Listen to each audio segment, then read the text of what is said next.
host championship wrestling, an indie outside Charlotte with a respectable draw, usually a couple of hundred per show. Main stage was the Hangar, a repurposed maintenance building on an old airstrip outside the 485 Beltway. When Dom wrestled the Hangar, he'd loiter until curtain to scrounge leftovers from food trucks parked outside. Pilar had sworn off heavy meats as she ramped up her training. Any money Dom saved on free meals meant his sister could get more creative at the grocery. Fresh out of high school, she had a sharper look and a straighter shot at the top than Dom ever had. Several bookers had already inquired about the young Contreras sister, but Dom was determined not to feed Pilar to these salivating men. He hoped Bonnie Blue would give her a look.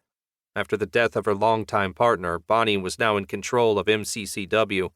The sleazy showmen of the Southeast would have sold Pilar's ring time with implicit demands for certain private performances. Bonnie was different, the rare woman in a sea of bullies and louts. She was cold and hard and hungry. She could boost Pilar to stardom. Pilar rode shotgun to Dom's summer gigs. It was worth cutting into her training time. The gym, much as it could build muscle, could never prepare Pilar for the lifestyle. The road was hard. No breaks, no off-season. To make a real living, to be able to afford the basics and build a nest egg for the inevitable injury, a wrestler had to be on the road 300 days a year. This meant long nights down dark stretches, joints aching from the pain of a half-dozen weekly matches. At least Pilar could fit into Dom's Civic, still going strong after 200,000 miles and modifications that transformed it into the world's most pitiful RV. Dom's head had worn a bald patch into the driver's side canopy. Every pothole posed a serious threat. MCCW ran satellite shows in partnership with smaller promotions across the Carolinas. Dom leaned hard on these for extra cash and to keep sharp in case an opportunity rambled down the I-95 corridor. At the Freedom Fest, Dom was booked to wrestle a satellite show as, once again, Hack Barlow. His lumberjack gimmick had drawn decently in the Ohio Valley before fizzling and forcing him to move south. In indie wrestling, if you weren't climbing, someone else was bound to use your neck as a stepping stool. Dom had dropped 40 pounds and was planning on distancing himself from the burly Barlow in favor of a sleeker and more maintenance-friendly frame.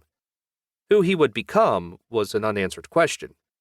His old jeans and flannel hung off him as if he were a kid who'd made a Halloween costume from his dad's clothes.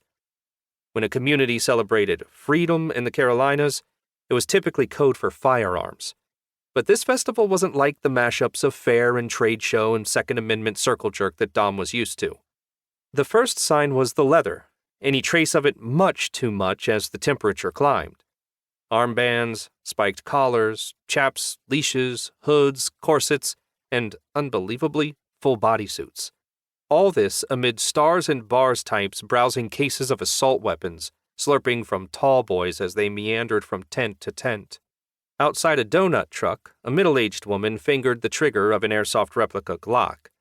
Nearby, a fuzzy-lipped teenager read the fine print on a roll of flavored condoms.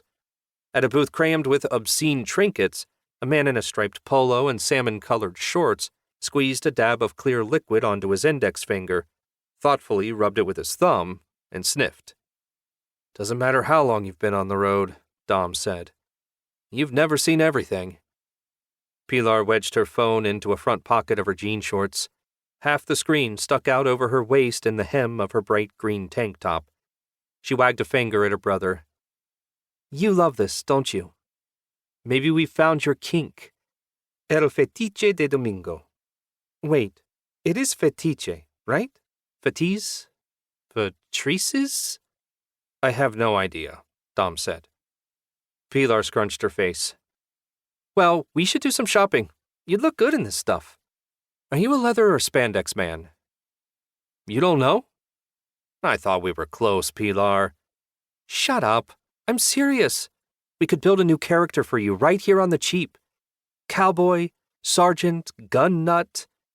A man wearing a beret and a bandolier walked by, sucking a camo-colored pacifier. "I'll think about it," Dom said. "You have to seize the opportunity. Trust your gut." "Right. Why would I think about the most important decision of my career?" "Just saying, both of us should be making moves. In fact, why don't you talk to the booker?"